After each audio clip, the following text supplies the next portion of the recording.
محسن علی ہے فاطمہ، اور روٹی تیرے ہاتھوں کی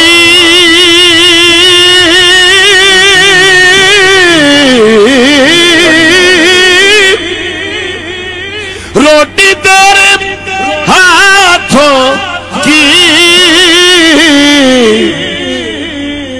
عرش تک گئی ہے فاطمہ، عرش تک گئی ہے فاطمہ۔ الصلاۃ والسلام علیکہ یا سیدی یا رسول اللہ، الصلاۃ والسلام علیکہ یا سیدی یا حبیب اللہ۔ حمد و صلات کے بعد میرے نہایت ہی معزز و محتشم سامعین کرام، جیسا کہ آپ نے ویڈیو کے اندر دیکھا کہ ایک شیعہ لوگوں کا لکھا ہوا کلام جو ہے ایک بندہ عزت رسول کانفرنس کے اندر کھڑے ہو کر پڑھتا ہے، اور اس میں یہ الفاظ کہتا ہے کہ روٹی تیرے ہاتھوں کی پکی، عرش تک گئی اے فاطمہ۔ اب یہ جملہ جو ہے، پہلی بات تو یہ ہے کہ اہل سنت و جماعت کی کتابوں میں کہیں بھی نہیں ہے، نہ اس طرح کی کوئی حدیث مروی ہے، نہ ہی کوئی روایت اس طرح کی ملتی ہے، نہ ہی تاریخ کی کتابوں میں ایسی بات ملتی ہے۔ یہ کلام پڑھنے والا ایک جھوٹا ترین انسان ہے، اور جس نے یہ کلام لکھا ہے سب سے بڑا کذاب وہ ہے، اور جن لوگوں کے سامنے پڑھا گیا اور انہوں نے اسے نہیں منع کیا بلکہ اس کو سنتے رہے،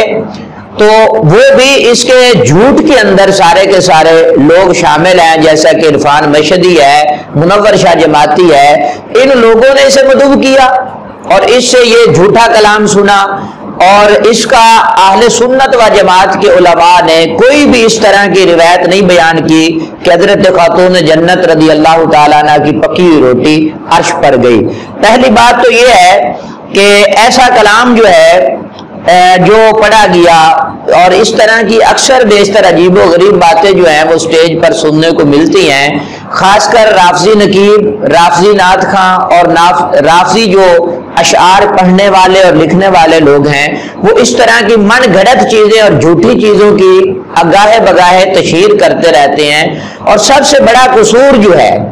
اس میں ان مولویوں اور پیروں کا ہے جو ان رافضیوں کو بلاتے ہیں اور ان کے کلام جو ہیں سنتے ہیں، جھوٹے کلاموں کو۔ تو ایسے لوگوں کو سب سے پہلے عوام اہل سنت کو لگام ڈالنی چاہیے کہ ایسے لوگ اس طرح کی بےہودہ حرکتیں جو ہیں وہ سٹیج پر نہ کریں۔ اور دوسری بات یہ ہے کہ عرش اعظم تک جبریل علیہ السلام کا جانا بھی نہیں ہوا، کیونکہ جبریل علیہ السلام جو ہیں وہ سدرۃ المنتہا تک گئے اور رسول اللہ صلی اللہ علیہ وسلم سے عرض کرنے لگے کہ میرے آقا میں اس سے آگے نہیں جا سکتا ہوں۔ سدرۃ المنتہا کے بعد عرش آتا ہے، اور پھر جتنی بھی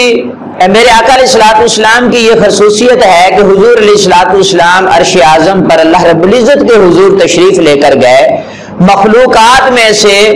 کوئی بھی ایسا نہیں ہے جو اللہ کی بارگاہ میں عرش اعظم پر پہنچا ہو سوائے رسول اللہ صلی اللہ علیہ وآلہ وسلم کی ذات اقدس کے،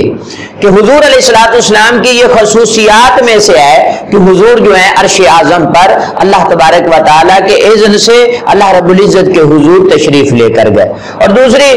اہم بات یہ ہے کہ سوچنے کی بات ہے، اور سننے والے لوگوں کے لیے یہ لمحہ فکریہ ہے کہ جو وہاں پر بیٹھ کر سنتے رہے اور معزوز ہوتے رہے، اپنے آپ کو اس طرح کی بےہودہ باتیں سنا کر اپنے آپ کو معزوز کرتے رہے، ان لوگوں کے لیے یہ لمحہ فکریہ ہے کہ عرش عظیم پر جتنی بھی مخلوقیں ہیں، مثال کے طور پر اللہ کے مبارک فرشتے رہتے ہیں، اور فرشتے تو ان ساری چیزوں سے پاک ہیں،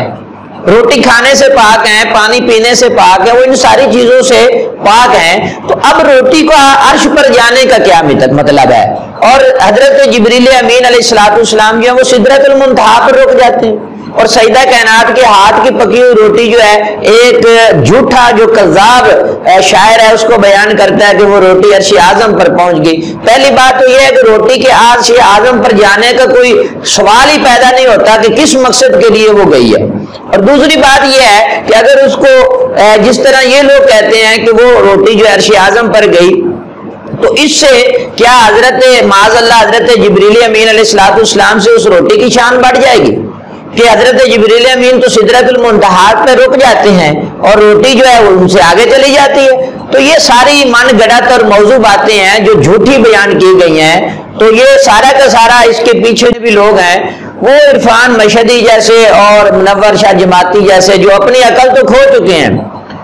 اور دوسروں کی عقل پہ بھی ڈاکہ مار رہے ہیں اور دوسروں کے ایمان کو برباد کرنے کی یہ لوگ کوشش کر رہے ہیں. تو اللہ تعالیٰ ایسے شر پسند عناصر کو جو ملک میں تفریق کا ماحول چاہتے ہیں, جو ملک میں اس طرح کی گندگی اور غلاظت کو اور بےہودہ باتوں کو عام کر رہے ہیں, اور اکثر یہ جو ساری چیزیں ہیں یہ اہل تشیعوں کی کتابوں میں ملتی ہیں, وہ اس طرح کے جھوٹ اور اس طرح کی بےہودہ باتوں کو جو ہے وہ فروغ دیتے رہتے ہیں. تو پھر اہل سنت و جماعت میں جو کالی بھیڑیں ہیں عرفان مشہدی اور اس کی منور شاہ جماعتی جیسے لوگ جو ہیں, تو ان چیزوں کو وہ پروموٹ کر رہے ہیں. اور اب اس عزت رسول کانفرنس کے اندر کتنی ایسی غلیظ باتیں ہوئی ہیں, اب آپ لوگوں نے اس کو ملاحظہ کیا ہے. عوام اہل سنت سے یہ گزارش ہے کہ ایسے شر پسند عناصر سے دور رہیں اور ان کی سپیچز سے دور رہیں, ان کی تقریروں سے دور رہیں, ان کی محافل اور مجالس سے دور رہیں. یہ لوگ ملک میں افراتفری کا ماحول چاہتے ہیں اور شر پسندی کو یہ لوگ فروغ دینا چاہتے ہیں. اللہ تعالیٰ عوام اہل سنت کو جاگنے کی توفیق عطا فرمائے اور عقیدہ اہل سنت پر کاربند رہنے کی توفیق عطا فرمائے. وآخر دعوانا الحمدللہ رب العالمین.